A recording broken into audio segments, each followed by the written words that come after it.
प्रकरणावरून चेंबूरमध्ये विद्यार्थ्यांनी आंदोलन करत केंद्र सरकार आणि केंद्रीय शिक्षण मंत्री धर्मेंद्र प्रधान यांच्या विरोधात निषेध नोंदवला। यावेळी विद्यार्थी आणि पोलिसांमध्ये वाद झाल्यानंतर काही विद्यार्थ्यांना ताब्यात घेण्यात आलं। त्यानंतर आदित्य ठाकरे आणि अमित ठाकरे यांनी चेंबूर पोलीस ठाण्यात जाऊन विद्यार्थ्यांची भेट घेतली आणि त्यांची विचारपूस केली। विद्यार्थ्यांच्या सुटकेच्या मागणीसाठी पोलीस ठाण्याबाहेरही आंदोलन करण्यात आलं।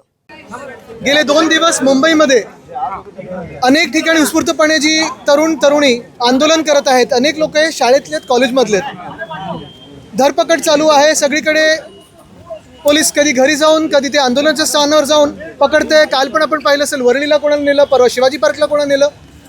आणि या सगळ्या गोष्टी होत असताना एक गोष्ट आम्ही मान्य करतो की दिल्ली पोलिसांनी जसं लाठीमार केला किंवा अमानुषपणे जे काही टेझर गन वापरलेत, पेलेट गन वापरलेत, अजूनही मुंबईत तसं झालं नाही। मुंबईत संवेदनशीलपणे हे सगळं हाताळलं जातं। आमची पोलिसांना हीच विनंती आहे की हे सगळे तरुण आहेत, स्वतःच्या भावना व्यक्त करत आहेत। परवा जे दिल्लीत घडलं त्याच्या विरोधात आंदोलन करत आहेत, रस्त्यावर येत आहेत। हे आंदोलनं होऊ द्या, शांततापूर्व आंदोलनं आहेत।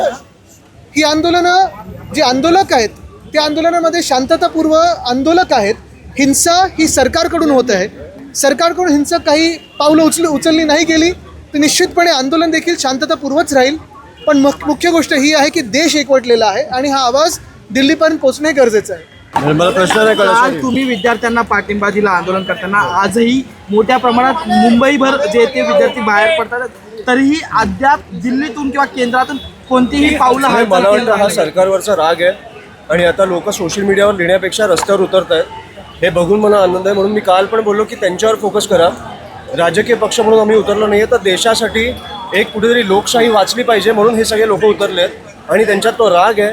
आम्ही त्यांच्या पाठीशी आहोत हे दाखवायला आम्ही उतरलो आहे। आणि कुठे हात लावतात तुम्ही विद्यार्थ्यांना हात तर लावून दाखवा, आम्ही आहोत त्यांच्या पाठीशी। त्याच्यामुळे त्याच्यासाठी आम्ही उतरलो आहे। त्यांना काही घाबरायची गरज नाही आहे। कुठेतरी हे जे तरुण रक्त आहे ते चिघळलं आहे आणि ते सरकारला जाब विचारत आहेत